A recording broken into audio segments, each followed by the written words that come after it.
morning, and thank you for joining the Extended Day Ahead Market Working Group 2 meeting related to the transmission commitment and congestion rent allocation. My name is Elisandra Casillas from the ISO Stakeholder Affairs Group, and I'll be providing support for today's meeting. Deb Levine is the facilitator assigned to this working group, and Emily Hughes is the scribe. Along with Phil Pettingale, who is listed as panelist, is the coordinator overseeing all three of the active EDAM working groups. The meetings for this working group are held weekly on Tuesdays and Thursdays from 9 to 11 a.m. Participation details for each of the meetings is available on the ISO's public calendar. Next slide, please. These working groups are intended to be collaborative, and we encourage participants to share ideas and perspectives during these meetings. If at any time you have a question, please raise your hand and the facilitator will call on you. And as a reminder, please state your name and affiliation first so the rest of the group knows who's speaking. The working group meetings are recorded and video files are posted on corresponding working group web pages. Please request permission from the ISO before reprinting these transcriptions. Stakeholders are welcome to present perspectives at these meetings. Please submit a request to present using the inquiry link located on the resources slide at the end of this presentation. The materials related to the Working Group 2 meetings are posted on the associated webpage, which is also linked on the resources slide, along with other links to help you engage in the EDAM stakeholder process. Next slide. For today's agenda, after my welcome and introductions, I will turn the meeting over to Deb Levine to kick off today's meeting. Then we'll proceed with Milos, who will discuss EDAM transmission buckets 1 and 3 transfers, followed by Deb to close with upcoming topics. And with that, I'll turn it over to Deb Levine. Thanks so much, Ellie. Appreciate it. Good morning, everyone. We're going to go ahead, and since we didn't get through the entire deck last Tuesday, we're going to go ahead and continue with Milos's presentation, finishing up bucket 1 and then going on to bucket 3. So with that, I'll turn it over to you, Milos.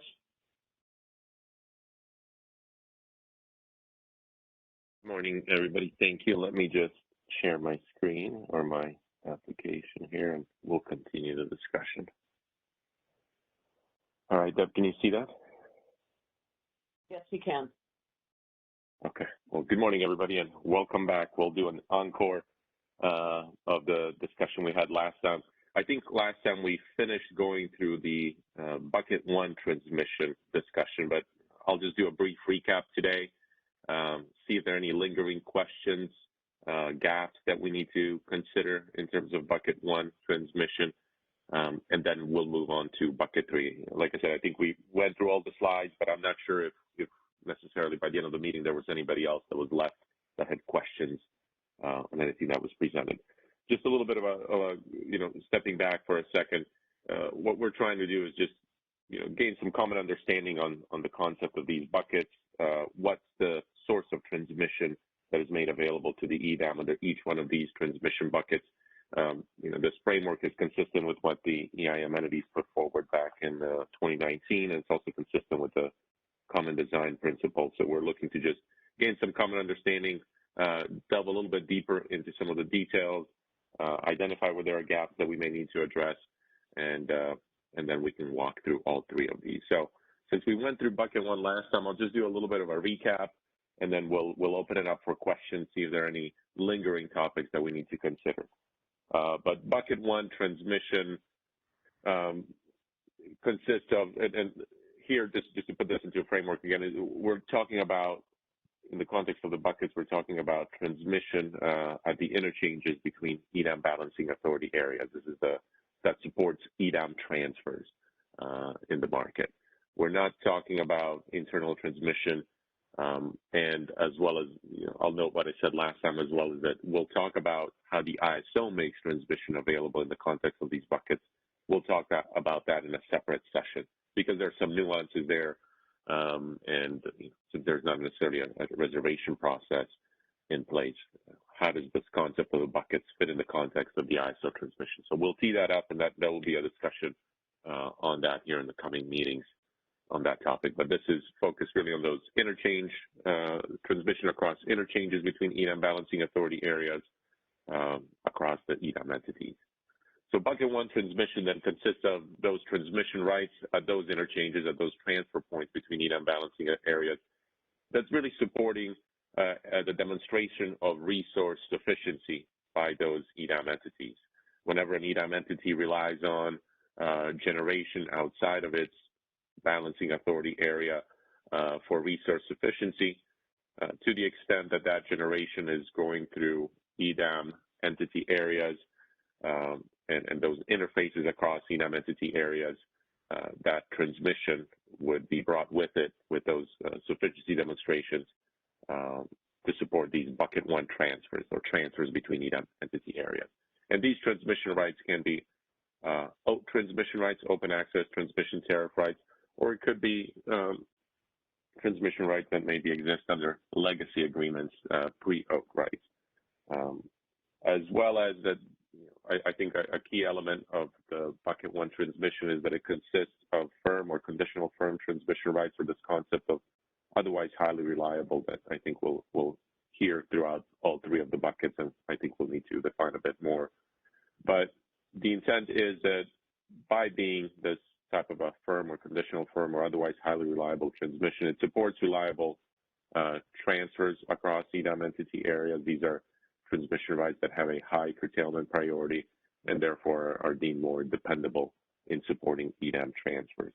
These could be point-to-point or network integration transmission service rights, depending on how that generation that is outside of the EDAM entity area is shown for resource sufficiency. Is it delivered on point-to-point transmission, or is it a designated network resource? And we'll touch on that briefly here as well. But it could be, again, long-term transmission rights, or it could be short-term transmission rights of the quality here that we described. And as we talk about bucket two transmission next week, we'll dedicate a couple of slides as well to just recap a bit of the discussion of how those transmission rights are made available to the market. We talked about, if you recall in the past, we talked about the concept of registering a master file, but we also want to bring out, I think we recognize that in that context, some of the shorter term transmission rights, may not neatly fit into the concept of registration. And so we've thought about that a little bit more, and we'll talk about a framework of how even shorter term transmission rights can be made available to support these EDAM transfers. So we'll do that in the context of bucket two discussion as well, because I think this concept of how do you make those rights available under either of those buckets applies under either of those buckets. Also, on this third bullet here, again, the concept is that we're talking about transfers between EDAM balancing authority areas. So it's the transmission that's brought along at the interfaces between two adjacent EDAM balancing authorities. And then in terms of compensation, there's not a usage rate for bucket one transmission, but rather the transmission would be subject to a congestion revenue or rent allocation similar to bucket two transmission. So what we did last time then is, let me just move on to the next slide. We walked through a couple of scenarios of generation located in another EDAM entity that is adjacent to there's two EDAM entities that are adjacent to each other, and generation that's used for resource sufficiency is located in EDAM entity A, and EDAM entity B is using that generation for demonstrating sufficiency. We talked about that these could be delivered on point-to-point transmission that is of that firm, conditional firm, or otherwise highly reliable quality, and then the transfer, the transmission across these transfer points can be optimized by the market in the day-ahead time frame. We also talked about that this could be a designated network resource, and if the designated network resource is used to demonstrate sufficiency for entity B, that transmission also can be brought along in bucket one to support EDAM transfers. To the extent that the designated network resource, how much is being brought of the transmission is really dependent on how that resource is offered into the market. If if it's designated at 100 megawatts, but only 25 megawatts is offered for a particular time frame across, for a particular hour across that 24-hour horizon where we're evaluating resource efficiency, then they're bringing only 25 megawatts of that transmission. But it's all dependent upon that amount of the resource that's being utilized to demonstrate sufficiency.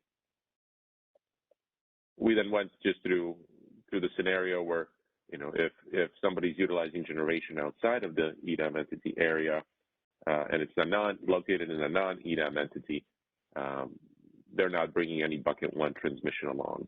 This generation could be utilized to demonstrate sufficiency, subject to our discussion on intertie bidding a bit later in an upcoming discussion. But generation outside of the EDAM entity area could be utilized for demonstrating sufficiency.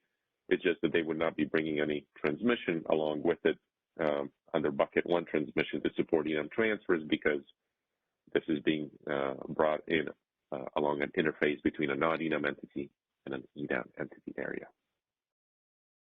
Then we walk through just a simplistic example that captures, I think, the concept and the idea that making sure that the bucket 1 transmission is put into its proper light. That bucket 1 transmission, again, if somebody has a resource efficiency obligation, it doesn't mean that they have to bring the equivalent amount of megawatts of their resource efficiency obligation under bucket 1 transmission. But it really depends upon how much generation they're depending upon from resources outside of its balancing authority area that is crossing EDAM transfer points or EDAM interfaces.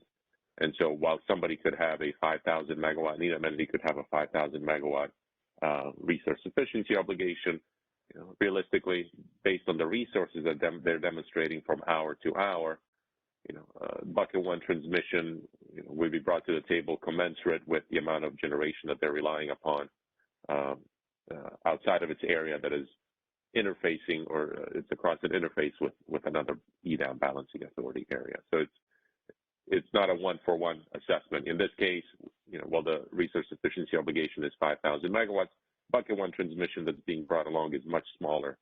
In this scenario, it's about 200 megawatts or so. So we walked through that example as well last time to illustrate the concept. And I think, in the broader scheme of things, this illustrates the need for and the benefit of bringing in additional transmission under the subsequent buckets, the bucket 2 and bucket 3, to really realize additional benefits of the EDAM by increasing that transmission that's made available to support EDAM transfers. Bucket 1 is a smaller chunk of the overall transmission that can be made available that we'll talk subsequently in buckets 2 and buckets 3. And then last time as well, we went through a more comprehensive example without putting any necessarily numbers to it. This picture was really intended just to demonstrate who's bringing what transmission rights to the table across what interface. And we walked through this comprehensive example last time. So I think this is where we left off at the last meeting. These are all the bucket 1 transmission slides that I had. I think we had a good discussion, good questions last time as well. I wanted to pause here and see if we missed any questions, if there are any additional questions or gaps that parties want to raise that we need to consider in the context of bucket 1 transmission. And then we can move on to a discussion on bucket 3 because it's a bit simpler. And then next week we'll focus on bucket 2. Let me pause here, Deb, and see if there are any questions. Certainly. If you have any questions, if you could go ahead and raise your hand. If you're on the phone, if you could dial #2, and that will put you into the queue. Connie Westat, operator, could you open her line? Sure. Please go ahead. Your line is unmuted. Thank you. I was the one last time that was questioning who was paying for this transmission, but I think I now understand it, given David Rubin's comment. The out will be, see if my understanding is correct. Outs would be changed so that network integration transmission service customers would pay for all of this transmission, and they would be effectively doing so because there would be no additional sales of any firm or non-firm short-term products. They would just pay for all of it. There wouldn't be any way for them not to pay for all of it. Do I understand that correctly? This is Milos. Maybe I would defer. I don't know if David Rubin is there. You know, I think in my context of these bucket one transmission, we'll talk about some of the other buckets a bit later when parties are voluntarily making transmission available, that unsold ATC is made available. But in this case, you know, the transmission is already paid for. Parties have reserved the point-to-point transmission. The designated network resources have reserved transmission, and they're paying based on their load, or they would continue paying on their load. Through the EDAM, the transmission that's made available under bucket one transmission would also be subject or eligible for congestion rent as well. But I would defer to David or you know, whoever else from the EIM entities if they want to speak a bit further on what potential OAT changes may need to be considered. Yeah, so Milos, David's not on the call at the moment. But just for clarification, to the extent that, you know, Entity 2 is Nevada and the load in Entity 2 is a portion of what their transfer capability is, let's say it's 5,000 megawatts and their transfer capability is actually 10,000 megawatts. Wouldn't they in bucket one only be bringing, so to speak, and thereby paying in bucket one for the 5,000 megawatts? So it's not as if they pay for all of the network system underneath bucket one. They would only pay for what they're going to be using to meet the resource efficiency. Yeah, let me see if I can. You know, the making of transmission available to bucket one doesn't change. You know, there's a prerequisite here that transmission has to be reserved ahead of time. The point-to-point transmission, you know, if somebody's relying on, let's say, this generator, somebody's relying on this generator one to serve load and generate and to, you know, meet the sufficiency of load two in entity two areas, you know, they have to reserve this transmission across entity one system. And so they're, you know, if it's point to point, they're paying for that point to point service. They have to also reserve for that transmission across entity two area, you know, to serve the load, whether it's point to point or whether it's network integration transmission service. So they're reserving this transmission ahead of time. It's just that if somebody's using this generator one to demonstrate sufficiency for entity two, you know, those transmission rights are being made available to the EDAM to further optimize the transfers between those balancing authority areas, and you know, they would also be eligible for getting a congestion rent allocation. But this does not obviate the need for, you know, these reservations to be in place. These reservations would be in place ahead of time to demonstrating that parties have rights across each of these systems. And if they have those rights of the quality that we talked about at the beginning, then those rights can be made available for optimization of EDAM transfers across these areas, and they could be also eligible for congestion rent allocation. I don't know if that helps Connie or Deb or if anybody else wants to jump in. I understand. Is my line still open? Yes, it is. Yeah, we can hear you. Yeah, I think I understand now. The way network integration transmission service gets paid for is they pay their load ratio share based upon a coincident peak. What this would do, I think I understand it now, is effectively preclude those customers from getting the benefit of any transmission in excess of their load, but equivalent to the amount they reserve for their peak. That would be available to the market, and they would pay for it because under current circumstances, it would be posted for sales. And under this scenario, if I'm understanding it correctly, there would be no offsets. There would be no credits. They would just pay for the entirety of the residual revenue requirement based upon their load ratio share. Let me see if I can summarize that, Connie, and let me know if I missed it. But you know, I would fully envision that if somebody's a load serving entity in this area that's relying on network integration, transmission service, and designated resources, I would fully envision that they would continue paying, based on their load. I don't think it necessarily changes, that they're paying for transmission based on ultimately their load or the load ratio share, as you're noting. It's just that if this is a designated network resource that's an off system to serve this load, this is firm. If it's a designated resource, then for entity 2, then this is firm NITS service, and they're just making those transmission rights available here at this interface for optimization of EDAM transfers. But I would envision that that network load and network customer, network integration, transmission service will continue to necessarily pay for their at their load ratio share, regardless of how many designated resources they have or how many are inside or outside. I don't know if that helps, Connie, or if anybody else wants to jump in.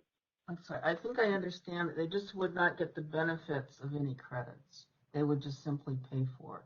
But I don't want to belabor the point. No, I got it. Yeah, there may be unique. I get what you're getting at, Connie, and there may be unique, other transmission credits or other transmission concepts within each one of the EDAM entity areas, depending on how the rates are structured and all that. And I think that's unique to each EDAM entity area. That I think, to the extent that they were going to join the EDAM, they would have to work that through their stakeholder process there. But there are different. I recognize that across EDAM entity areas, there are likely different nuances in how revenues are credited and how other uses of the system are credited and revenues due towards load. But I think the general concept, at least as we're envisioning, is that this wouldn't necessarily change ultimately how the nature of network integration transmission service or the nature of point-to-point service on the DO.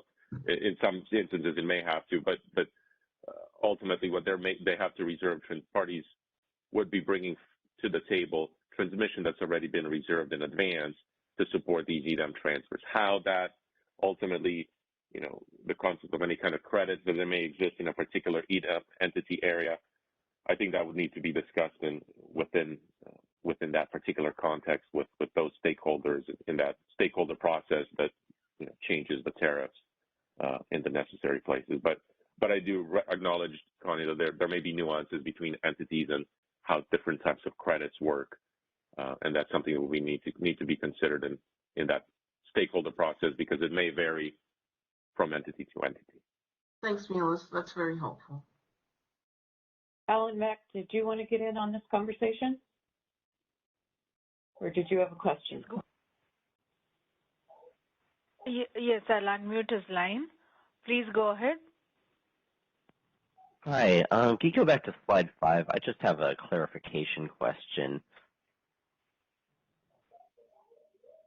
So you said that EDAM BA. Oh wait, maybe it's slide 4. So you said that entity B would need to declare bucket 1 for the transfer point, but I'm wondering, would they also need to declare bucket 1 for the transmission path from G to the transfer point, and then presumably from the transfer point to L, unless EDAM entity B is CAISO, in which case everything is sort of bucket 1, bucket 2? Yeah, no, great question, Alan, and George, jump in and help me a little bit on this one. But I'm envisioning that really all for EDAM transfers in bucket 1, all we care is that they have a particular quality transmission, firm, conditional, firm, or otherwise highly reliable. That gets you to this point, and then from this point to L, and that's what's optimized under bucket 1 transfers. Internal transmission, we know that is, and we'll talk about that at an upcoming meeting, but internal transmission would also be optimized to support transfers. But let me see, George, if you wouldn't mind jumping in and seeing how much of this needs to be declared in order for bucket 1 transfers to work and be optimized. Yes, Milos, this is George Angelidis with you. So you're correct. The bucket one transfer is on the intertie between the entities here, A and B, and it's declared on that interface. We assume that any kind of transmission that requires to connect generators to the intertie and from the intertie to the load on in entity B is already available. And we're only looking for the declaration of transmission availability between the two entities on the intertie. That's what the transfer is, and this is declared as bucket one transfer. So that this is the only thing that we're looking for at this point for the resource efficiency evaluation. Thank you.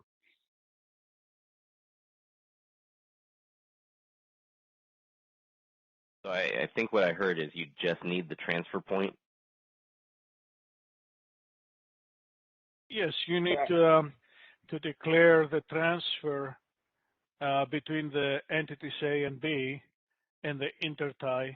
And this, as we said earlier, will be registered transfer in the master file, and you declare the scheduling limit on it.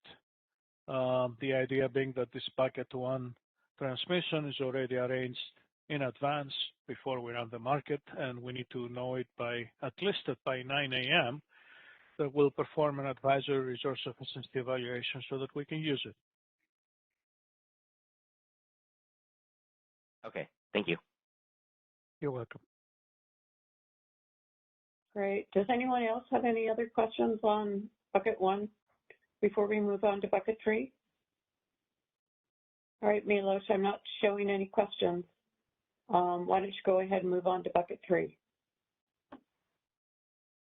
Okay, let's then start with bucket three. And the reason we're going in this order is, buckets 1 and 3 have a few less complexities and nuanced questions and issues than bucket 2. And so we'll get to bucket 2 next time, and that's why we're going a bit out of order, because I think by itself it needs a bit more of a robust discussion, because I think that's where the bulk of transmission likely will come from.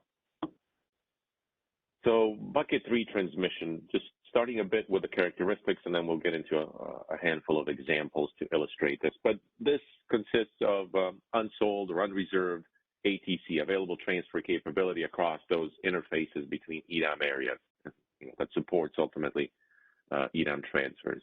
And this transmission, this unsold or unreserved ATC is made available by the transmission provider to the market for optimization. You may all be familiar, at least those of you in the OAT world, the transmission provider has ATC calculated at different, depending on their methodology, across different paths, interfaces, or flow gates.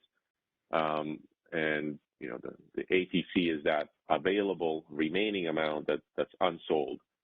And the transmission provider then, who's the one that's making those sales, they're the ones that would be making bucket 3 transmission available across those unsold, where there's available unsold ATC across interfaces. And this would, again, consist of firm, conditional firm, or this concept of otherwise highly reliable ATC that remains unsold or unreserved by that 9 a.m. time frame in the day ahead.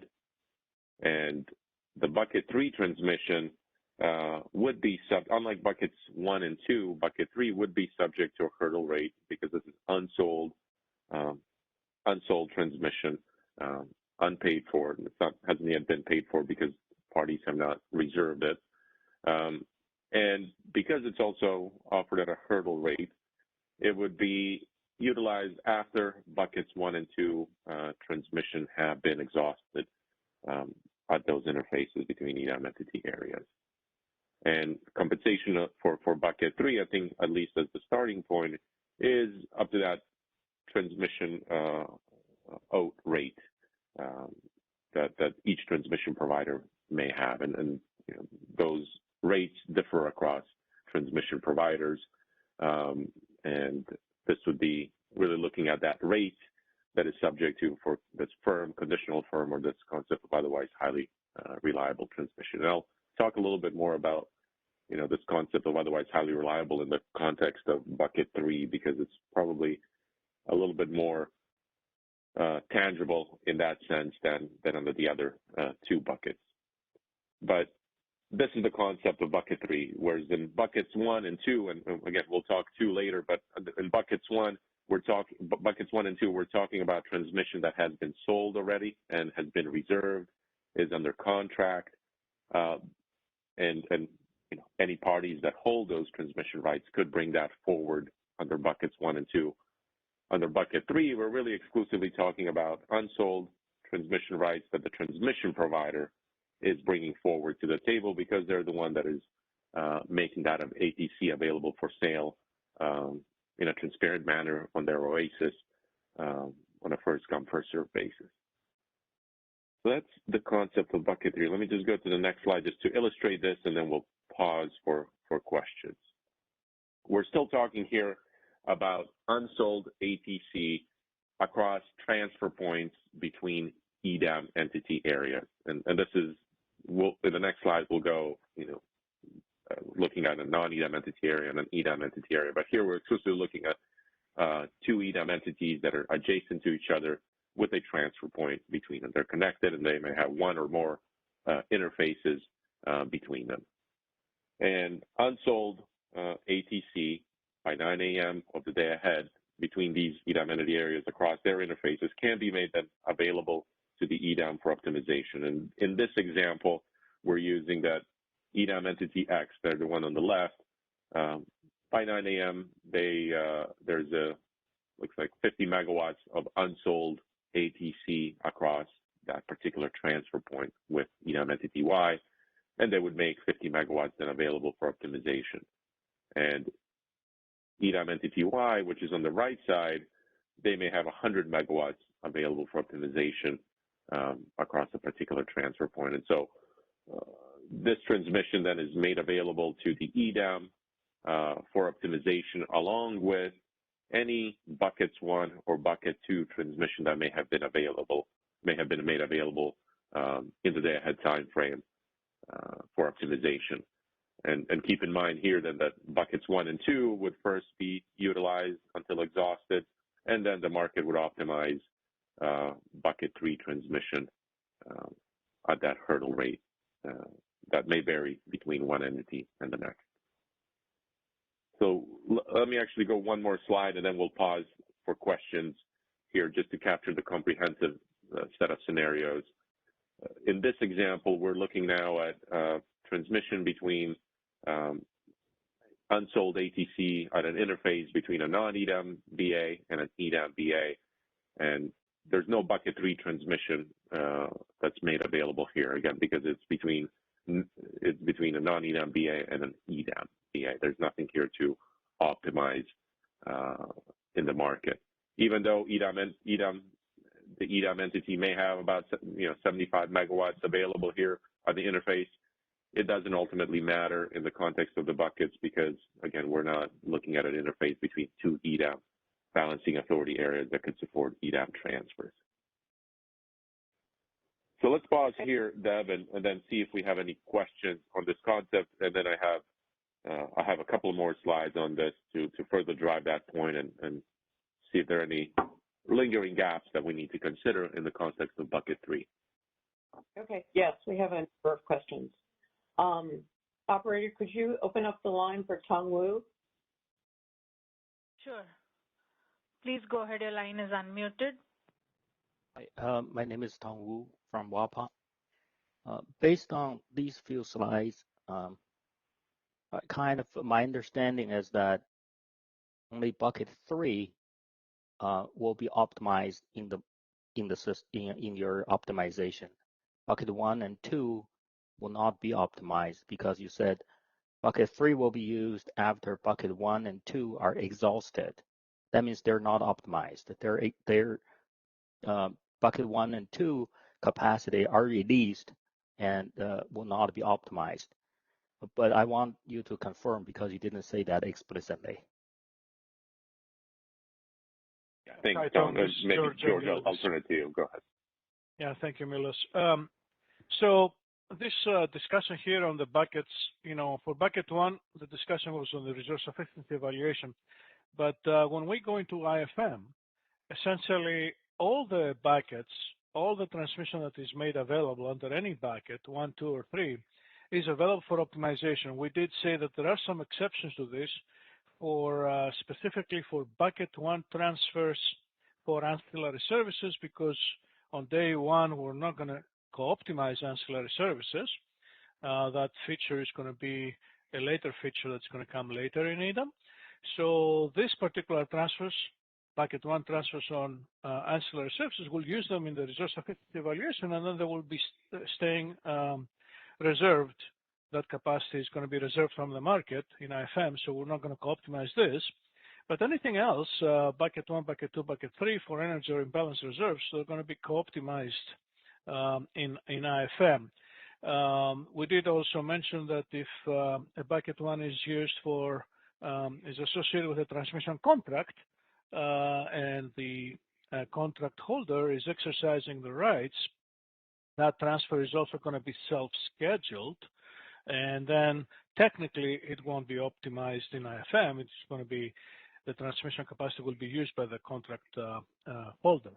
But without these exceptions, all the transmission capacity that's made available under any bucket is going to be available for optimization. The comment that Milos made that said that bucket 3 has a usage fee, and because of that reason, if you have other transfers available between 2 BAAs, the other transfers on other buckets, bucket 1 and bucket 2, will be used first before you start using the bucket 3 transmission, because bucket 1 and bucket 2 are free to use. That's how the market sees them. But bucket 3 has a cost to use it. So just from that perspective, bucket 3 is going to be used after the other 2 buckets are exhausted. That's the meaning of this. Okay, Tom? So this is for RSE only, and do you have some rules there so that bucket 1 and 2 will be used in RSE first before bucket 3 is used? But in optimization in IFM, all the transmission capacity will be optimized. That's my understanding. Let me clarify. Did I understand it correctly? Yeah, just a correction. In the RSE, we're only using bucket 1, right? We're only using bucket 1 because that's the only bucket of transfers that are having an impact on the resource efficiency evaluation. And then when we go to the IFM, then we're using all the buckets to co-optimize, and because bucket 3 has a usage fee, you expect to see it being used after the other 2 buckets. Okay? I see. So then what you're saying is that for RSE test, if I bring in bucket 2, that would become bucket 1 because there's only bucket 1 in RSE. What I'm saying, Tom, is that if there is a transfer that is declared as bucket 2, we will not even look at it when we do the resource efficiency evaluation.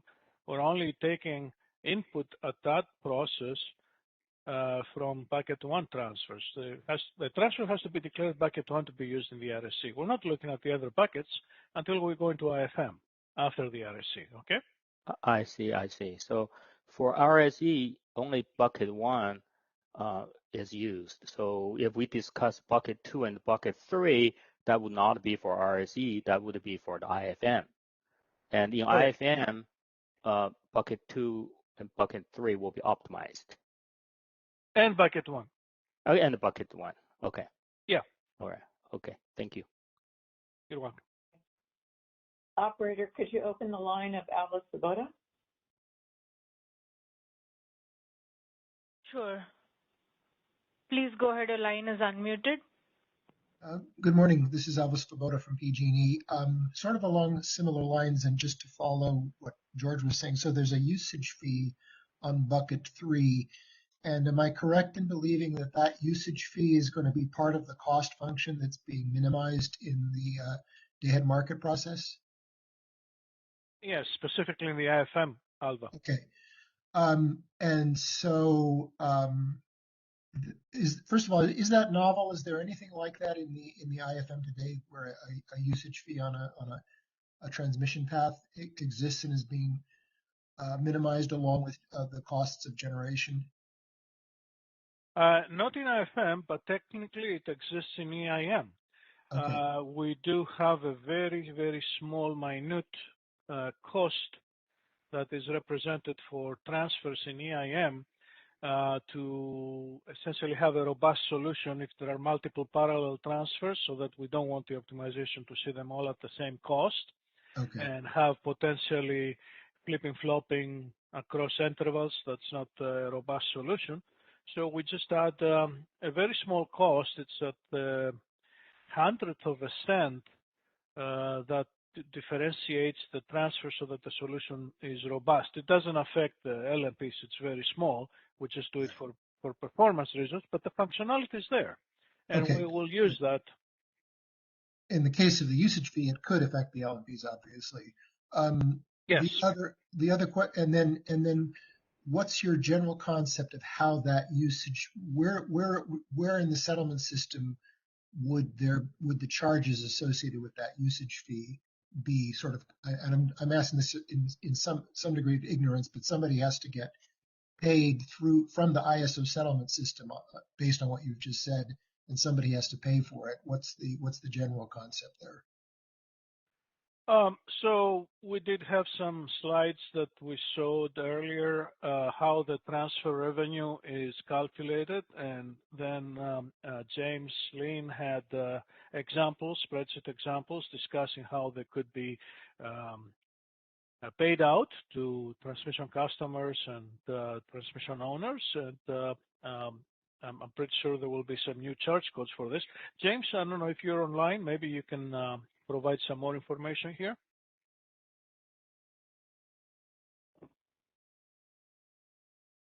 James Lynn, operator, could you open the line for James Lynn? Sure, please go ahead. Hi, everybody. It's James Lynn, Senior Advisor for Market Settlement Design for the ISO. Yeah, so we walked through the last 2 weeks on transfer revenue, and it was about 2 weeks ago where we addressed example one. In example one, we actually had a hurdle rate, and what ends up happening is I'm going to, when I calculate the transfer revenue, I'm going to carve off the top that portion which is associated with the hurdle rate, and that hurdle rate would then be allocated to the appropriate transmission providers that have declared that bucket 3 transmission and what the hurdle rate associated with it. So we are going to have explicit calculations in both for the IFM and in real time to ensure that whenever that hurdle rate is used, that we will make sure that that transmission provider gets that hurdle rate, at least that hurdle rate as an allocation from the transfer revenue. Okay. Does that make sense, Alva? I think so. It's just you assume it's carved out. Yeah, I make the assumption. Go ahead, Alva. Sorry. Sorry. No. You go ahead. I didn't mean to. Yeah.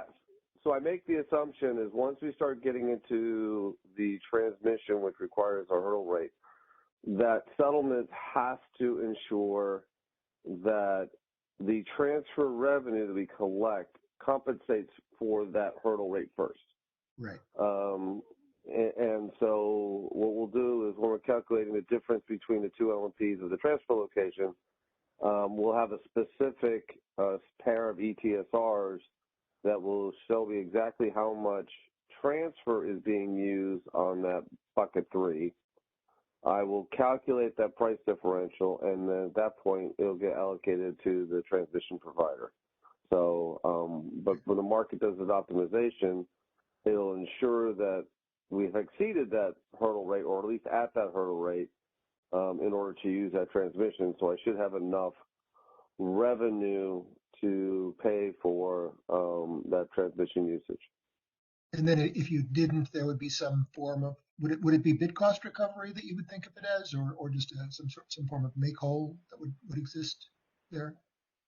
I'll have to walk that through. The only reason why it wouldn't, in my eyes, would be if the tagging entities showed that the transfer tags, after the fact tags, were less than what the market solved. Otherwise, we should not have used that transmission anyways. So I'll have to walk that through, but I don't see it going through bid cost recovery because there's no bids. It would either have to be an uplift or, as I said, I don't anticipate ever having to do that. Okay, that's great. I mean, I anticipated or not that it's an uplift, and then similarly, if there were a shortfall, it would be allocated to load in some. Yeah. In some way. Alba, Okay. this should not happen because that would mean that the solution is not optimal, because you don't expect to have a solution where a transmission is used, yet the transmission is not recovering its bid. Essentially, that's what the usage fee is.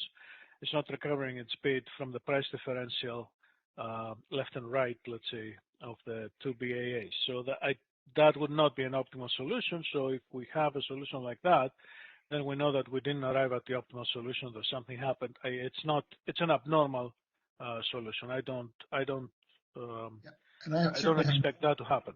Right, I haven't thought it through at all, but I in the sense that we're potentially going to have flows of imbalance reserves and AS also occurring on these ties. I would want to make sure that those couldn't result or maybe they could, that it wouldn't be a problem, but that might affect your certainty that there would be no such instances happening. Anyway, thank you very much. Appreciate the clarification.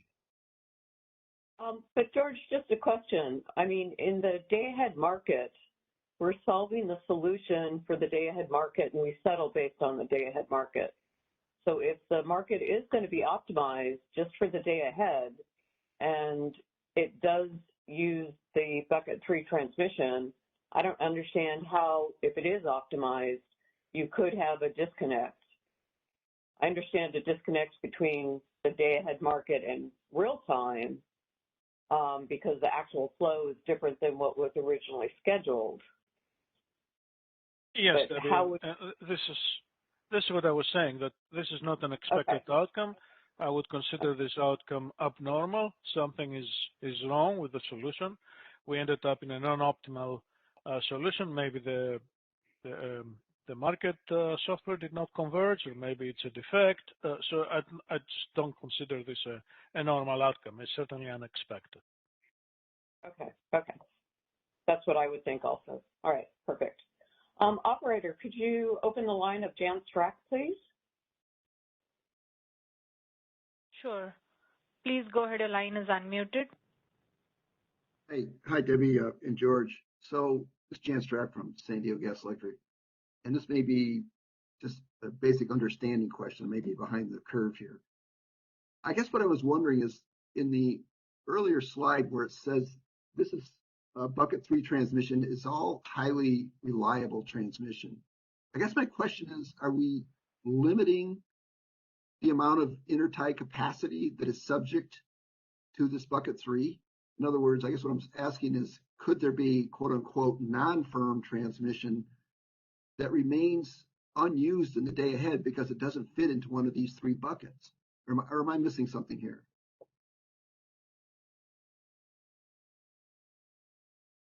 Hi, Jan. Maybe I'll go ahead.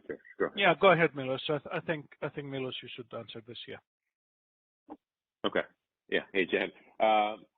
Yeah, the intent here is that this is firm ATC, or this concept of otherwise highly reliable, that I can talk to maybe towards the end as well. But yeah, in the context of the OATs, parties are selling firm ATC, non-firm ATC, and what would be optimized here by the market is this firmer ATC that will be made available to the EDAM. So there could be some non-firm that remains that is not made available to the market at these interfaces for optimization.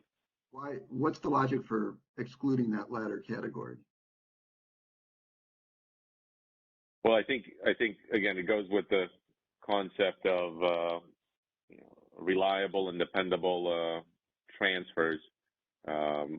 that similar to the other buckets that we're looking at, these higher, more dependable transmission service that's made available, so that if you ultimately do get into a situation where there, the EDAM entity, there's a derate or something occurs and they need to curtail transmission service, that they're curtailing non-firm transactions prior to curtailing transactions that are supported by this higher, firmer transmission service.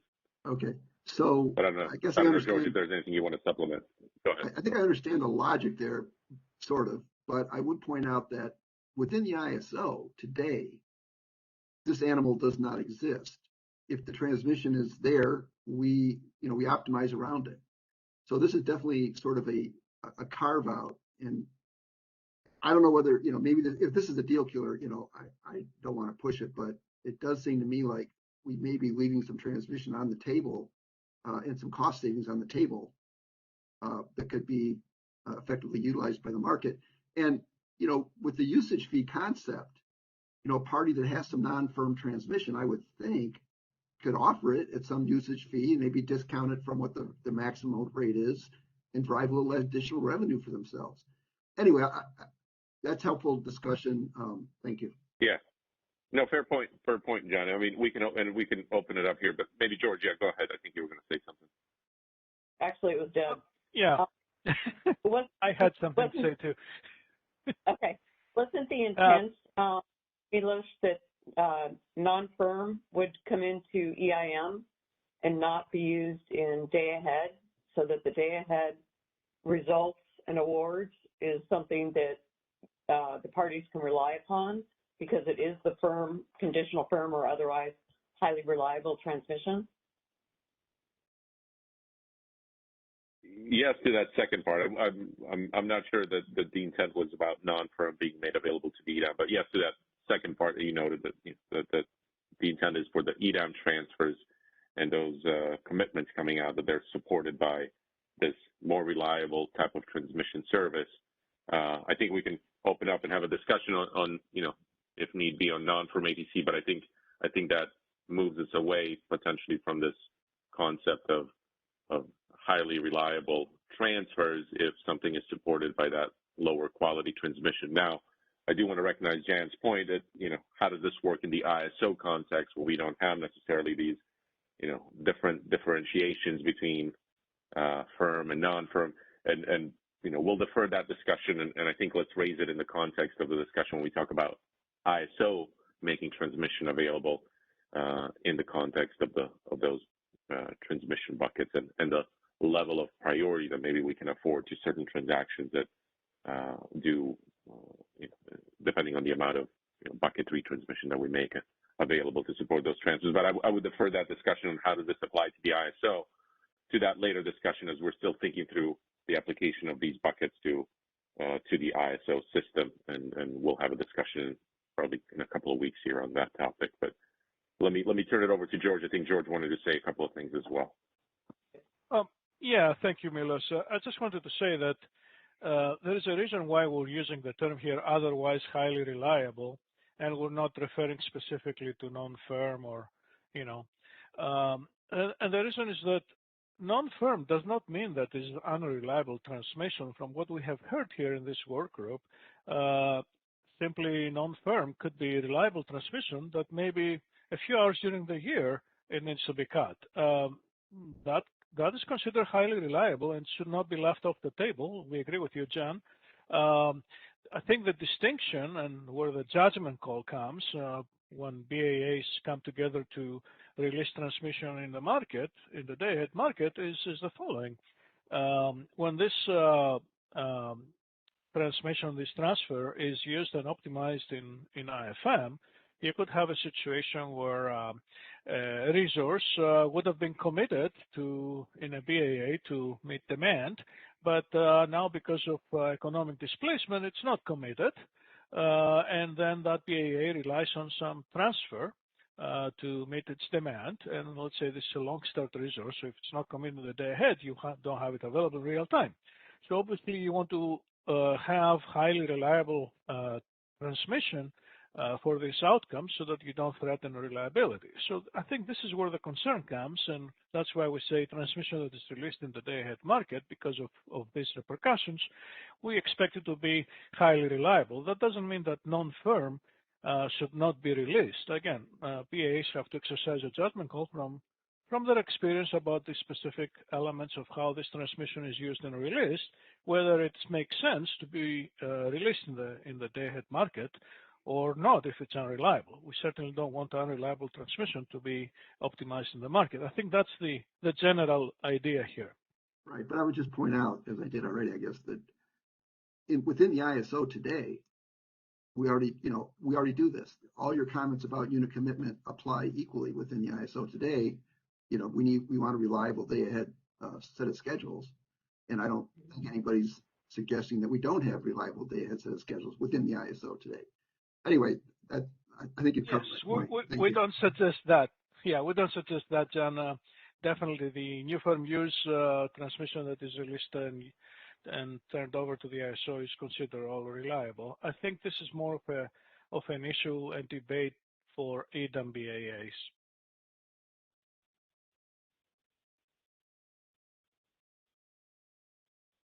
Okay. Operator, could you open up the line for Kathleen Colbert? Sure. Please go ahead. Your line is unmuted. Thank you. This is Kathleen Colbert from District. Can you hear me? Okay, awesome. Thank you so much. And Jan from SCG&E, thank you for bringing that topic up. It was one of the things I was going to raise is that I want to tease out two open questions that is buried or implicit in this section.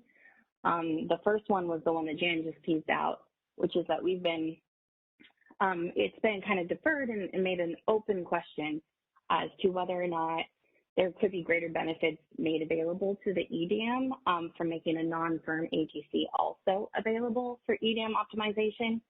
And just to be really precise, some of the thinking that has been put forward on how the curtailment priority would be respected that Milos you were referring to is that it would be done through penalty prices, where the penalty prices would ensure appropriate scheduling and appropriate curtailment priority consistent with how you described it, Milos. So I think that I really agree with the principle of what Milos said, that in certain instances there could be a need to cut transactions, and in that case we want to make sure that we're respecting the appropriate transmission loading relief priorities where non-firm is curtailed prior to firm. What we've been bringing forward is that is doable. We have existing market functionality to respect that order today through penalty prices. When the market identifies it needs to cut, those penalty prices can moderate that order. I want to, raise that this is an open policy question. Jan brings up good points. I've heard other folks raise, well, maybe we should think about non-firm, maybe we shouldn't. In various of these meetings, it would be very helpful if we could have a dedicated discussion to this policy question. Specifically, like an agenda item on in the extended day-ahead markets, will there be non-firm reservations that can be submitted to receive this higher order priority or not? What is the result of the day-ahead transactions that are awarded? What type of priority then feeds into real time? Those are really important questions, and it's a very important policy topic. And I think that it merits just addressing directly rather than through the scope of your current thinking on your proposal. The other really important policy discussion that's embedded in here, I think you touch on in slide 11. Can you go there?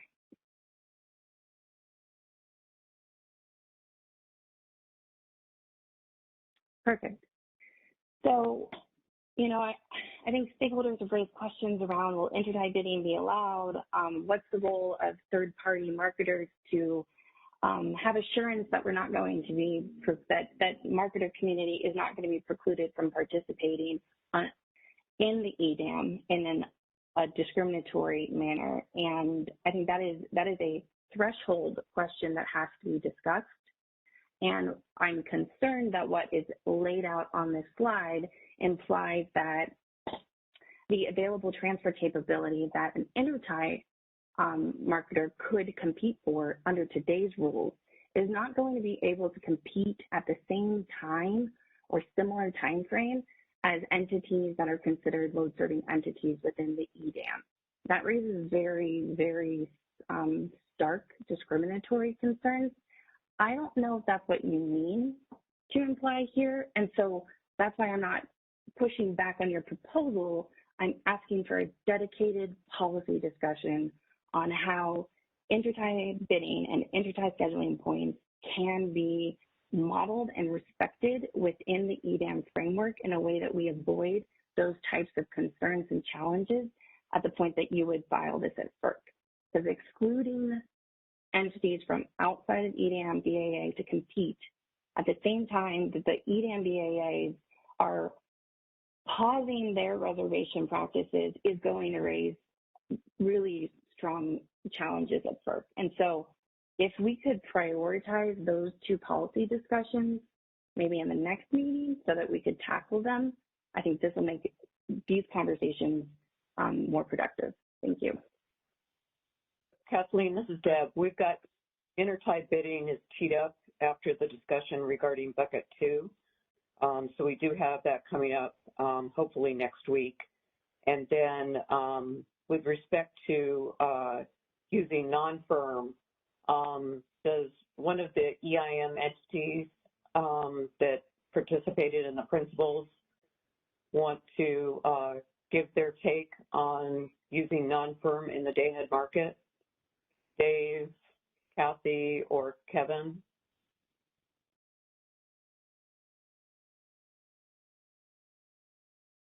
Operator, could you open the line for Dave Rubin, please?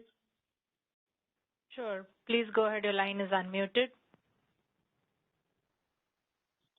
Thanks, Deb, and I apologize for sort of missing some of the earlier discussion. But I think that the point that Jan's making is really very similar to the point that I know Connie from our PUCN has raised in a number of calls, which is, what are we doing with transmission? In our case, a lot of our import capacity, especially in our northern system, is tied up by network customers who may not use it all the time. And, it raises sort of two issues for us. One is what happens if after the day ahead that customer increases their schedule, and what to do about those congestion costs. And we don't want to create a situation where we're holding one customer harmless at the expense of all of our other customers, because again, everybody has under the same oath, the same rates, and the same level of expected firmness. So in our minds, we want to make as much as we can available, and that's what's reflected in the principles. But the principles also say we don't want to do it in a way that harms our other customers. So if we can handle that redispatch and the chance for, the schedule increase, then I do think that it's more likely we can make that available or not. And then the second piece of it is, are we making it available at no charge and just, thereby getting more optimization benefits out of the market? Or are we concerned about sort of that loss of non-firm transmission revenue, and should there be a rate for that similar to the way we do non-firm transmission today? So, again, from an EIM entity side, we very much want to make it available and not have what, historically we refer to as phantom congestion. But that's sort of the concerns that I think we're raising as to how to make it implementable, if that is actually a word. Thanks, Deb. Okay, just a quick question. To the extent that the non-firm, your customers, whether they're likely to use it or not likely to use it. So based on that knowledge of what typically happens, in the wintertime versus in the summertime, et cetera, would you have a higher confidence level? So therefore, it would meet the I don't want to use hurdle, but meet the bar of being otherwise highly reliable and be bidding in different transmission at different, days or months? It's a really fair question, Deb. And the obvious answer is yes. I mean, I think, when you take a look at the reservations, especially the network ones, which are based on, a peak load forecast number, there are times in the year where you would be able to, reserve some amount for schedule change, but that the load is not going to go above a certain amount, or you have a lot of historic data, absent some really extreme weather condition to know that. The challenge is it puts a lot of judgment on the transmission provider side of the house. And to be honest, it's a part of our operations where FERC has basically tried to take all of our judgment out. They've tried to make it so we put all of our firm on the OASIS that we can, and then to the extent it's reserved, we make, all of the non-firm available. And so it's a little bit nervous for us to be in the position of trying to judge how much we can make available. It's much easier if the market can accommodate making it all available, similar to how we do it today. And then there's, the costs are handled and the redispatch is handled. And then whatever this work group comes up with that's acceptable to us and our regulators as to, what we want to do on compensating for that or not. We can do it, and there may be sort of a middle ground here on how to make more available, but it does put our transmission side in a place where they've tended not to be. Okay, that's helpful. Kevin Smith, did you want to get in on this discussion? Operator, could you open his line? Sure. Give me a minute, please. No Please problem. go ahead. Your line is unmuted. Hey, Deb. Kevin Smith, Bank. Actually, I thought Dave covered the gamut really well. I just wanted to note, too, this is a good example where we've come up with principles and concepts, and this is where the devil gets in the details. And so, and also where we're going to see kind of a convergence between some of the challenges with bucket 2. Because that's kind of the same issue, is what do you do about entities that have transmission rights and then later show up? And how do we deal with those uplifts and other things? So I thought Dave encapsulated it well, so that's all I wanted to say. Okay, all right. And then, George, you wanted to have a further discussion with Kathleen, I understand? So, operator, if you could open. Yeah, I'm open. Thank you, Debbie. Just to clarify a few things and make sure we're all on the same page here. So the first thing that I want to clarify is that the firmness of the transmission is something that the market does not see, does not model. The schedule of these transfers in the market is based essentially on bids. And, you may have an explicit bid on transmission for bucket 3, none for bucket 1 and bucket 2. But for energy pricing, we're looking at all the energy bids behind this transfer, the energy bids for the resources in the 2 BAAs, and essentially, if the depending on these bids, the transfer could be scheduled to actually provide economic displacement for meeting the demand in these 2 BAAs. So everything is scheduled based on bids. The firmness of the underlying transmission is not even factoring in the market solution. It's not something that we have ever done in our markets. Essentially, we don't see the firmness of the transmission. So I don't think there's anything to discuss here on this matter other than what we were discussing right now.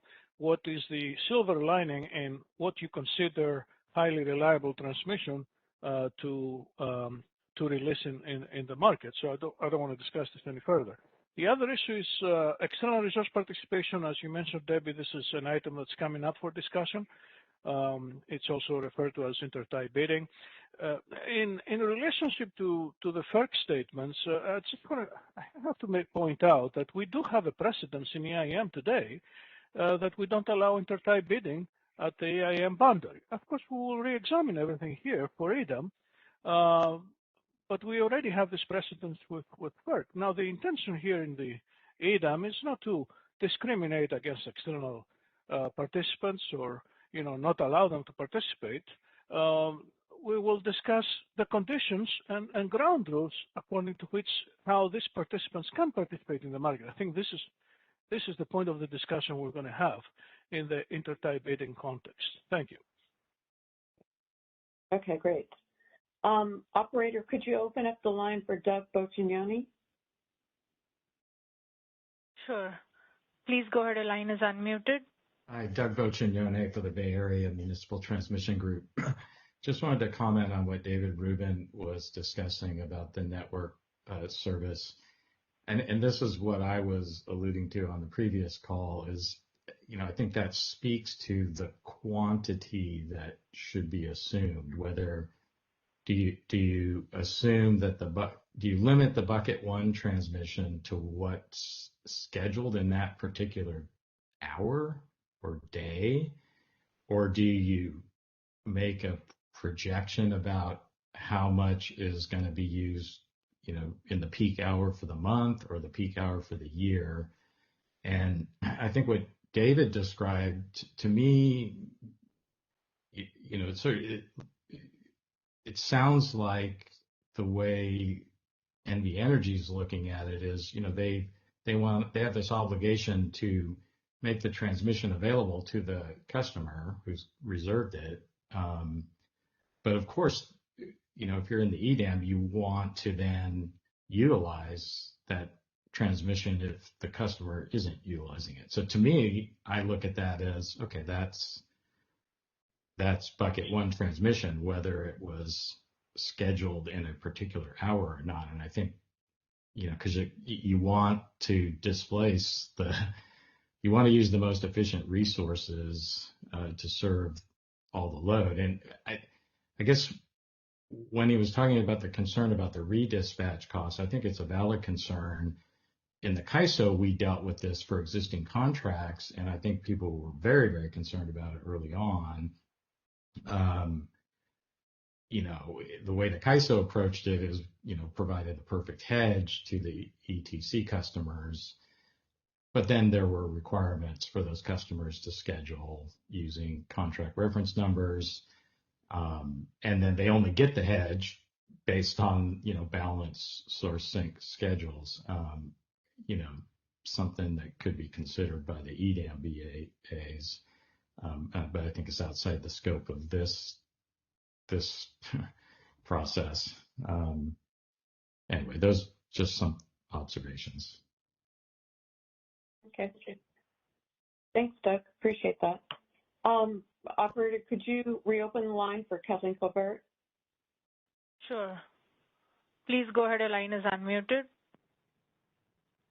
No, thank you, and thanks that I just used the chat to let you know I had a follow-up. First I want to say thanks to the EIM and the prospective EDAM folks for sharing some more of that context behind non-firm.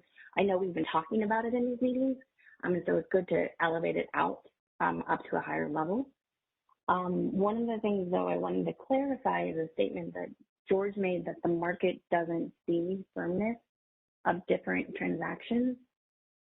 That is not completely accurate, and to allow for stakeholders to consider the merits of this concept, I'd like to level set that the Market Operations and Business Practice Manual has some really important information on how the CAISO approaches adjustments of non-price quantities in their markets. And you can look at the integrated forward market approach to do so.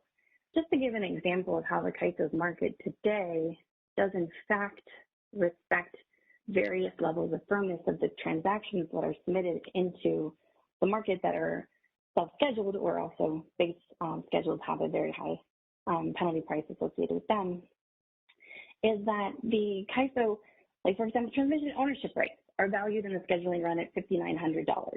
ATCs are valued between $5,100 to $5,900, reflecting a slightly lower, but some of them up to the same level. Converted rights are at $5,500. And if you keep going down, you'll see that self-schedules themselves have different priority levels based on what is an assumed level of firmness that should be respected. Self-schedules that are considered high priority are valued at $1,800 in the CAISO's markets today in scheduling run, whereas self-schedules that are considered lower priority are valued at $1,050 in the scheduling run. This is exactly what I've been saying about how the market has existing functionality to look at the transactions that are submitted and to apply various penalty factors to them to ensure that they're being loaded and curtailed in a priority order that we all as a stakeholder community can coalesce around, and that FERC can improve through it once the CAISO files those. What we have been putting forward is an enhancement to this existing process where the CAISO would have a pre-scheduling requirement prior to the day ahead where e-tags would be submitted into the CAISO's market. The CAISO would use those e-tags, look at the transmission profile to see what the transmission product is associated with that e-tag. Similarly, that e-tag will have a resource ID on it. It is through this process that the CAISO's rules would then be expanded to include more granularity in the self-schedules, so that it's not high priority and low priority, but instead there's multiple tiers based on the relative priority of those different types of transmission products. Firm versus if non-firm is something that we agreed to include, then it would have a lower priority. That's what I was alluding to, that the market can respect it because the penalty prices associated with those resource offers will be a function of what its e-tag allows it to be represented in the day-ahead market. I acknowledge this is an enhancement, but it's one that's been proposed, and it's one that can address several issues that we've been discussing. For example, this pre-day-ahead scheduling requirement is something that, it can be used to help integrate some of these pro forma OAT challenges that Dave was referring to. So, the key here is that, to me at least, that in existing practices where kind of under that external pro forma OAT application, there are generally scheduling requirements required for firm reservations that have been secured or reserved to maintain that priority. The market participant needs to submit that e-tag showing that they intend to maintain that firm reservation. If they do not by specific deadline, the transmission service providers can release that unscheduled firm reservation for purposes of non-firm ATC. So you were having some discussion about how highly reliable is it? What can we know? Well, I think that a key is the pre-day-ahead scheduling requirement is that if it's made incredibly clear in the rules, then there's transparency to the market. But if that firm entity wants to retain access to the reservation capacity, it needs to meet that deadline. If it doesn't, then it can be post-backed for non-firm purposes, and then it could be made available for additional use in the EDAM implementation of IFM. And so I just want to highlight that these issues intertwine. There's a few, and so I think it's important to really focus on all the elements of things that have been proposed. I think this pre-day-ahead scheduling requirement will provide a lot of value, but I do just want to make sure folks knew that they can look at the market operations BPM section 6.6.5, adjustment of non-price quantities in IFM, to see how the CAISO implements this kind of loading order to respect different levels of firmness. Thank you.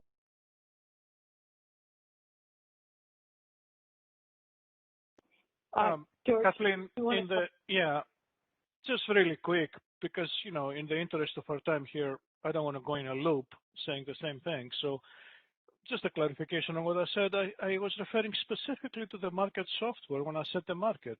Operating procedures and how we curtail schedules, that's a completely different story. What I said is that the market software does not know and does not look into the firmness of the underlying transmission. It never did, and it's not in the scope of expanding the market software to start doing that. We're not looking into tags. Tags are not even available. That's one of the reasons we're not looking into that. So we're not going to be going down this path. That's not in the scope for EDAM here. Let's move on. Thank you. Okay. If you have your hand raised and no longer have a question, if you could lower it, that would be great. I think Steve Greenleaf, you raised your hand after the current discussion. Operator, if you could open Steve's line. Sure. Please go ahead. Your line is unmuted. Yeah, thanks, Deb. Actually, I was sitting on the audio call-in line for quite a while when Jan weighed in, and I think I'll keep it short. I think, at least in my mind, George and Dave Rubin kind of clarified where I thought we were.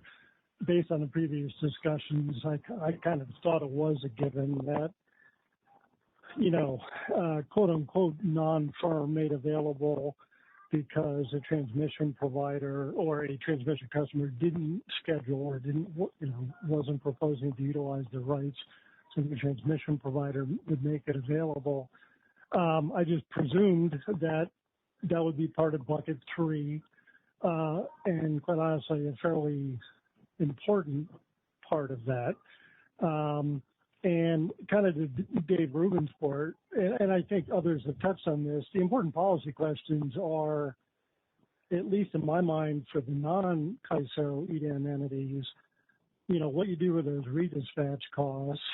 And then secondly, and this ties in to, I think, what others, including Kathleen, were saying about at least market scheduling priorities, at least for the interties or the EDAM BA to EDAM BA transfers. And I would posit, and I guess it is an interesting policy question, but I think the value of making that extra transmission, i.e. that quote unquote non-firm transmission available, the value is going to greatly outweigh, I would think, the resulting, if applicable, redispatch costs.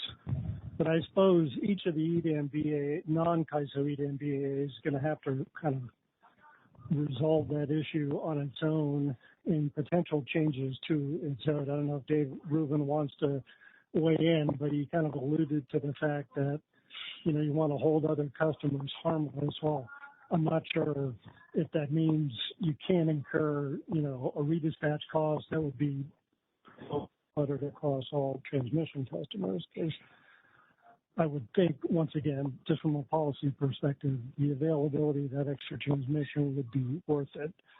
I kind of get how, I'll use NVE as an example.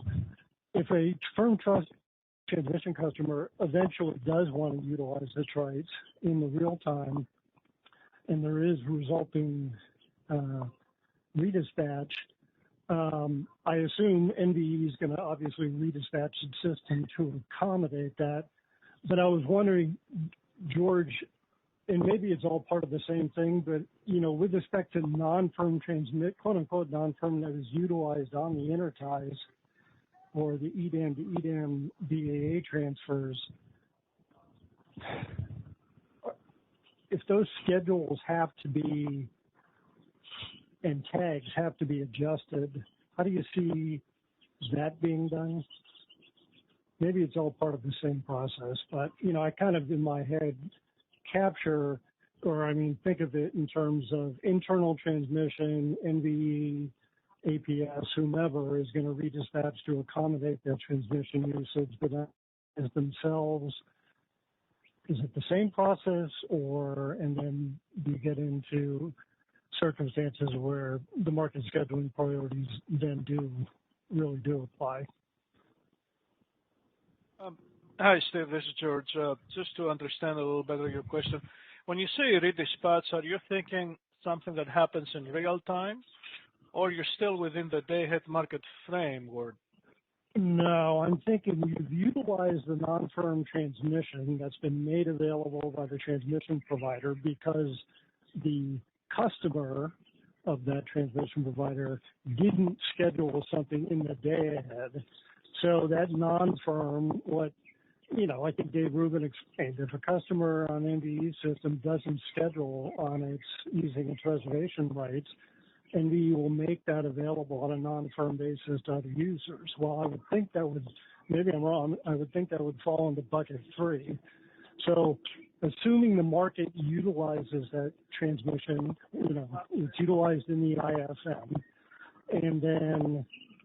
and then you roll into real time, but that customer still has the right up to, whatever, T-minus 20 to schedule on that Absolutely. transmission. Let's say they do that. Well, I can, at least as far as from NVE's perspective, with respect to the internal transmission system, they're going to redispatch and accommodate that. I'm just trying to think how the ISO is going to deal with it as far as the interface transfers.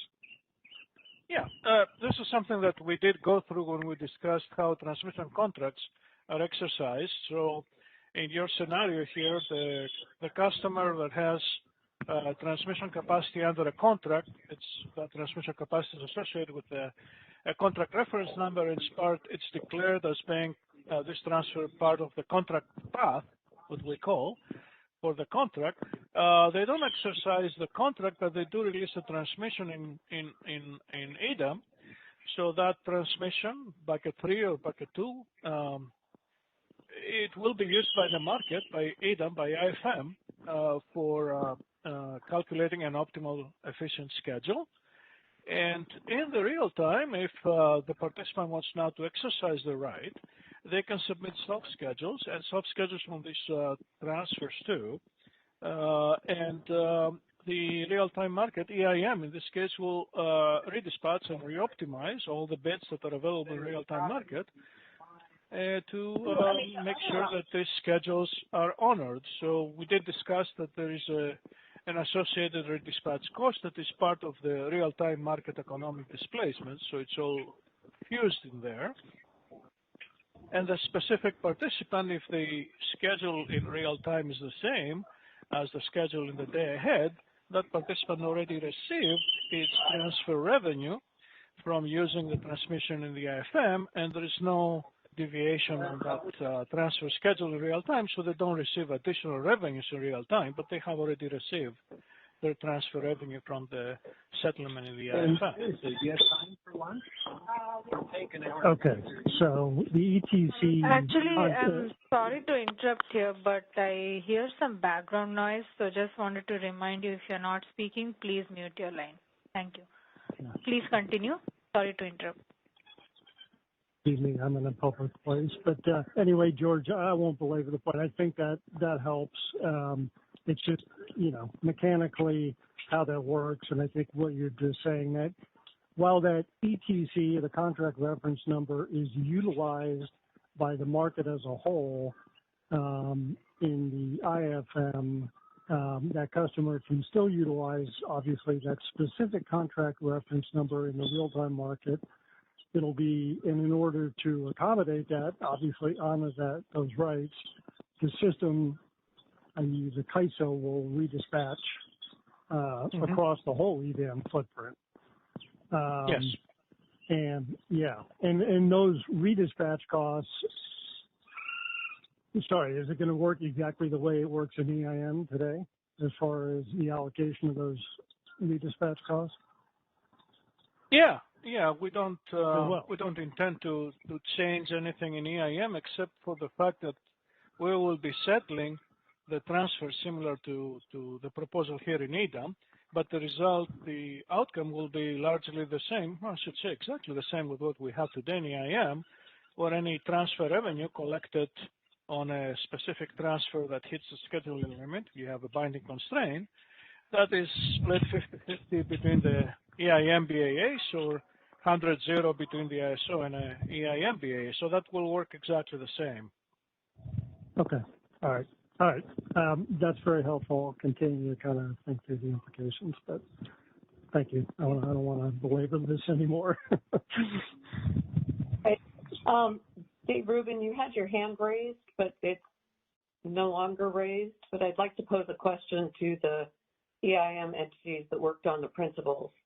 Are you willing to consider non-firm transactions as part of bucket free?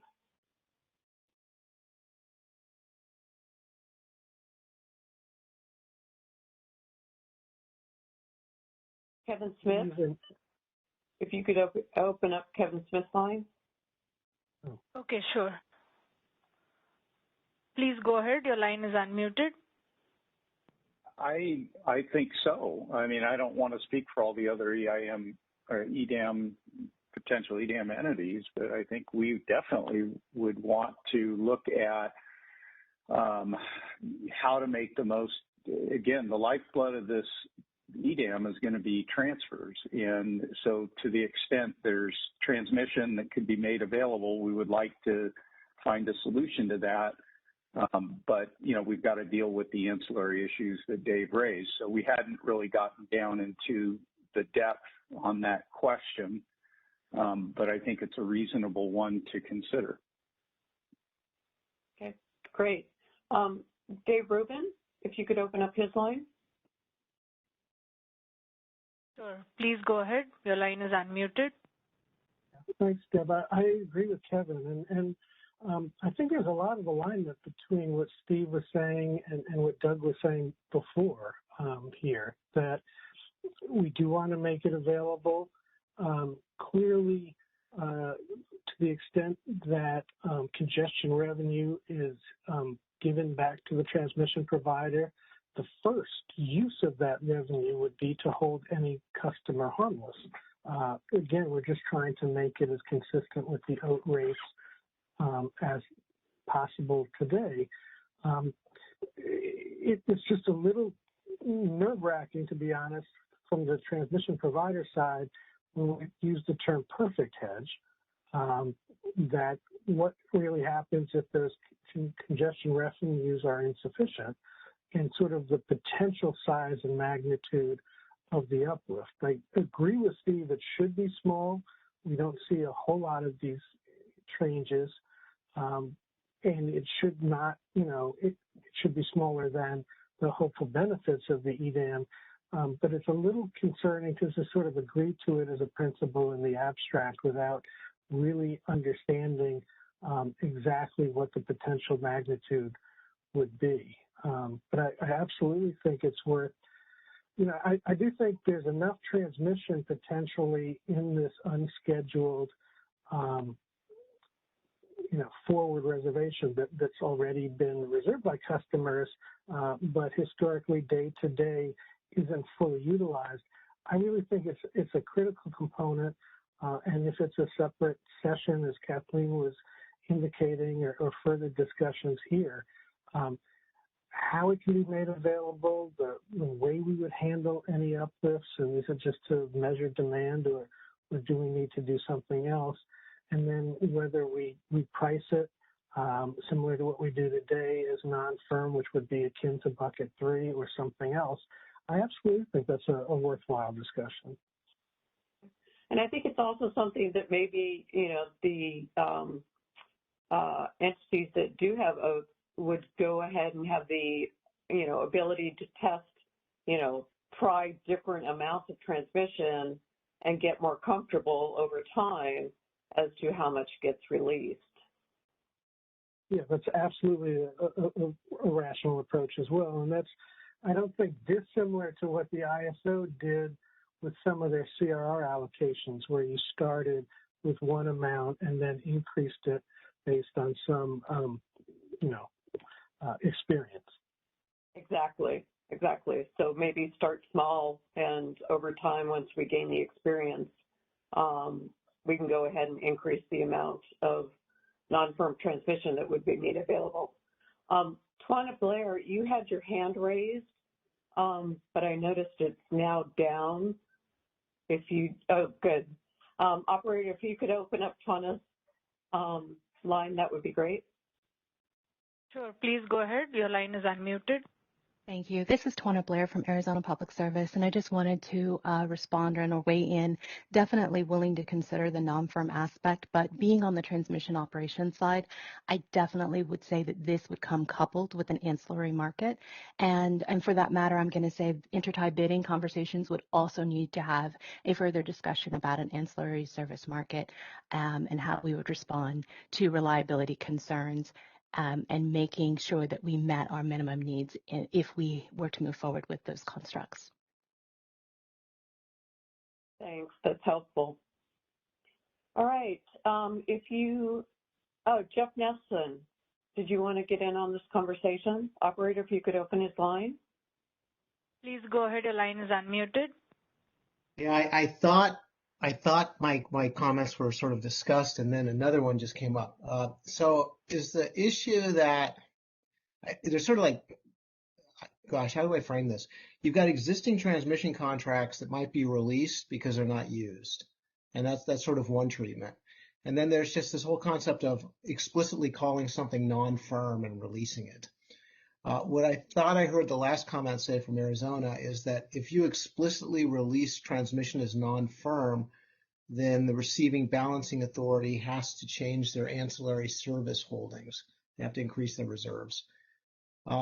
So I don't know if we're talking about explicitly calling this non-firm transmission, or if we're just saying it's firm and we're going to re-optimize it if something happens.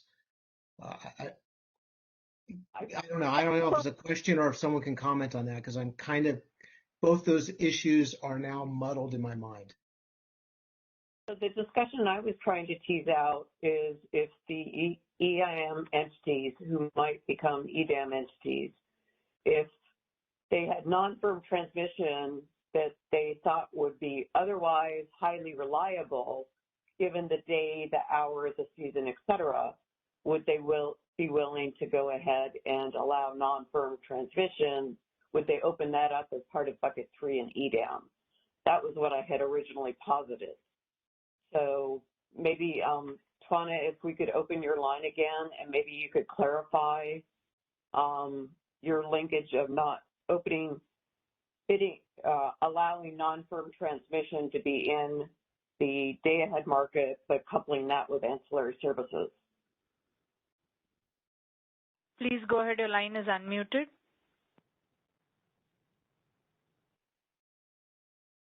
Okay, awesome. Yeah, sorry, I was double muted. I was trying to get unmuted. I hate that. So where I couple those is the term non-firm transmission is just that. It is and can be revoked. Obviously, when we wrote or when these principles are being developed, otherwise highly reliable ATC, it did include potential non-firm. However, one of the principles that we discussed with the other EIM participants is that was really going to be TRM type transmission that the other providers were felt very secure that firm transmission was going to be there, not related to a customer that could then come in and take that transmission back, because then that's not truly available at that point. And so those are the two differences. I think that if it is related to a customer and that customer has the ability to come and take it back, it's not truly otherwise highly reliable for the purposes of the EDAM usage, because that customer can come and take it back at any point. I'm talking about truly non-firm as it relates to that particular context. If someone can take it back, or if it's not, or if it's just considered non-firm on your ATC, that's what you're posting on your OASIS, those are speculative, and it could be there based on system conditions, and it might not be there. And in that context, I want to say that if it's not there, and I, as another entity, was intending on that transmission to be there to receive resources, then what am I supposed to do? Because those resources can't travel to me. And I need the market to be able to make me whole in some way, because I was relying upon you. And I've now turned everything over to the market, and so I can't necessarily make it up by myself. Okay. And linking that with ancillary services, could you expand a little bit more on that? And so, Mark, the ancillary services is that the reserves required, so the operational reserves required to make up for the loss of that otherwise available transmission that you would have, I would need the market to be able to provide that service because I couldn't do it myself anymore as an independent, reliable entity. Okay. Now I'm tracking with you. Thank you so much. Absolutely. Milos, did you want to get in on this? Yeah, this is Milos with the ISO, and I think I can't remember the name of the person that just spoke, but I think great nuances for consideration. The otherwise highly reliable, I think the starting point was back, as you noted, back in 2019 or 2020 or so. It is associated with margins within the ATC methodology, whether it's TRM or any other potential margin that is released as non-firm, and that's a great nuance that you make between that which is not held by anybody and released, and you have confidence in it, versus releasing, other transmission that's non-firm that could be sold and maybe, or somebody can, take it back in some way. So that's something good to consider as we go through it. So really appreciate that nuance, because that's something we need to keep in mind as we consider non-firm transmission in this context. But otherwise, I think good discussion, and I think we can certainly explore including non-firm transmission in this context. And, one thing maybe that I'll leave you folks with to think about is, is this a EDAM entity by EDAM entity consideration as opposed to some kind of a universal, framework? I would envision bucket 3 was envisioned more as in the discretion of the transmission provider, and I would envision that if we get down to the non-firm as well, I don't know, some entities maybe have more confidence in non-firm than others, and especially in how they have some of the different margins and how they release that transmission capacity as non-firm from some of the margins. This may be, a BA by BA unique aspect in considering the quality of non-firm transmission that could be made available under bucket 3. So great discussion, and I think we can certainly explore how this could work with this concept of otherwise highly reliable non-firm transmission that could be made available to the market. Okay. Why don't we go ahead and move on, Milos? We only have about 15 minutes left. I want to make sure we get all the way through this presentation. All right. Well, we have, luckily for us, we have only 2 slides, and one is a recap of the other ones, but, trying again to illustrate this concept of just that what we're looking at is that released transmission capacity on the bucket 3 between EDAM entity areas that ultimately can be optimized by the EDAM.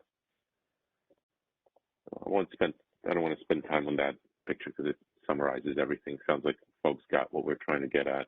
But I do want to then these are some lingering topics related to bucket 3, and I think we can add the non-firm transmission concept to it as well. But just, I think we talked about bucket 3 transmission needing to be made available to the market in the day-ahead time frame by 9 a.m. Essentially, that transmission provider would identify that amount of transmission that's unsold. I think we can include now, at least for conceptual discussions, the concept of non-firm here as well. I'll refer to it otherwise highly reliable, but by 9 a.m. in the day-ahead time frame, the market would need to know what is that transmission that's available. So that, again, it can supplement or complement the resource efficiency evaluation advisory runs that parties may want to run through, at least if we go down the route of the optimization tool that we've been talking about, the sufficiency optimization tool, there'd be some ability to consider that. There's also, I think, consideration is that bucket 3 transmission could vary on an hourly basis across the 24-hour horizon. So, in some hours there may be more and others may be less bucket 3 transmission that's made available across that 24-hour horizon. That, I think that's a common variability on an hourly basis of the transmission that could support EDAM transfers in the bucket 3.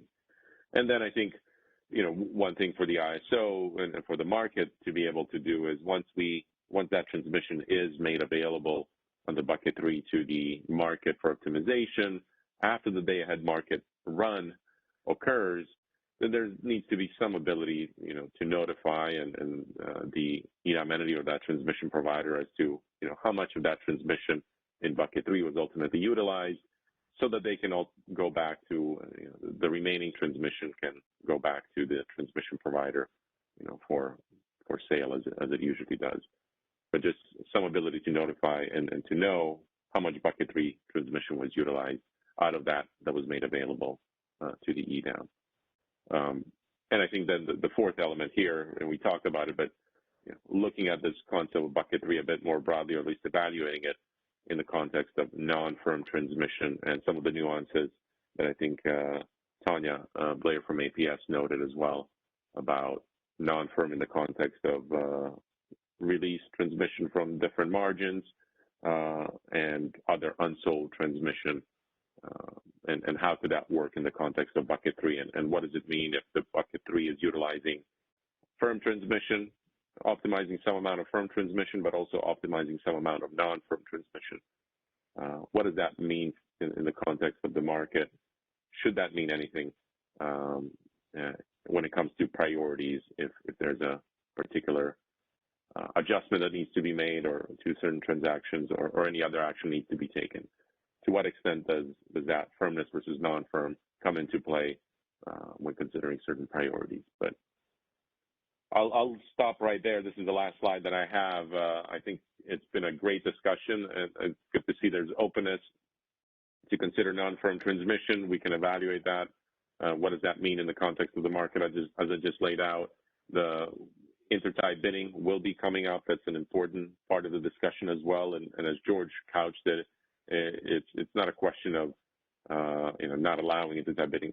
It's walking through scenarios and the appropriate conditions and rules that apply in that context across a wide footprint, EDAM footprint, and the broader implications of intertie bidding in terms of transmission usage across the EDAM footprint. So that discussion is coming up, and maybe we can pause right here and see if there's anything else anybody wants to raise regarding bucket 3 in particular, because next where we'll go is bucket 2, and I anticipate that in the discussion of bucket 2, we'll look to some of these questions that we talked about today.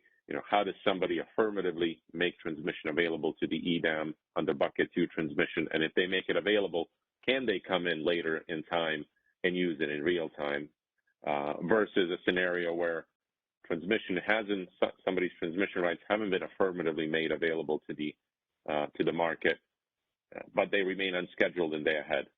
Should the market optimize those unscheduled, or maybe not? Because if the market optimizes it and then those parties use it in real time, there will be dispatch consequences and cost consequences. So we'll look to see if we can maybe chart a couple of those scenarios of redispatch implications if rights are utilized, and that also tees up some discussion in the context of bucket 2. But I'll pause here, Deb, and let you take over from here. If there are any questions, we'd be happy to answer them. If anybody wants to add anything for consideration into bucket 3. Operator, could you open up the line for Kevin Smith? Sure. Please go ahead. Your line is unmuted. Kevin Smith, Bank. Hey, thanks, Milos. I got a question yesterday that came up in an internal discussion with the TSP, and I think, we hadn't gotten into a lot of the details of exactly how the mechanics of all this works. We have principles and a concept. So let's just say we get to 9 a.m. and somehow, however the mechanism is, it goes that the ATC goes to the CAISO optimized. I think the question was, we've always anticipated there'd be some kind of a lockout on our OASIS because there's going to be a period where our ATC is no longer available to, the market in the OAT sense, our OASIS. It's now being optimized, and then it's going to revert if it's not used. And so you covered that. So maybe it's a question for George, but how long is the lockout? Is it between, let's just say, 9 and 1, or would the optimization run and we would be able to repost any unused transmission within, by 11? Or what is the thought on that, if there is any? Yes, maybe I can comment on this one. This is George from the ISO. So the intent of freezing the transmission and the forecast and all these variables that are used in the resource efficiency evaluation, we want to freeze them at 9 a.m. so that, once you have the results of this advisory RSC at 9 a.m., you have 1 hour until 10 that we close the market to cure any insufficiencies, and you don't want to have to chase a moving target if the forecast is updated or if the transmission availability is updated. So that's why even outages, we want to freeze everything at 9 and then keep it for an hour frozen. Then we run the market at 10. Now, at that point, the market is running. There is no further updates to these variables, forecast or transfer capability. Everything is set, right? Once the IFM results are out, then you have a question on what happens with any leftover transmission that the IFM did not use out of what was made available to the IFM.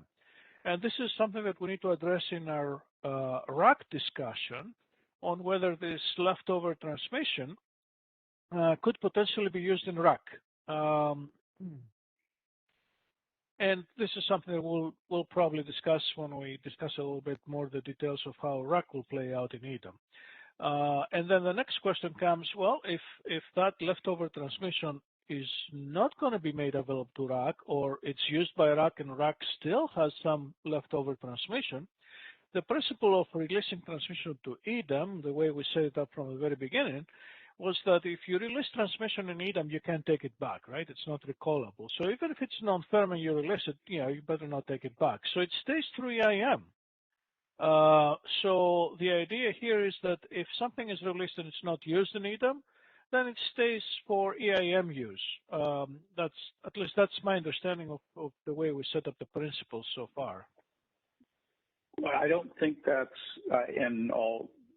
I don't think that was exactly how we set it up. I think the idea was if there's transmission that has value remaining, which some entities would be selling certain transmission products that would still have value if it wasn't optimized in the day-ahead process, that there would still be the potential that customers could buy that transmission outside of the CAISO, and so it would revert back. So I do think that was part of our conceptual design.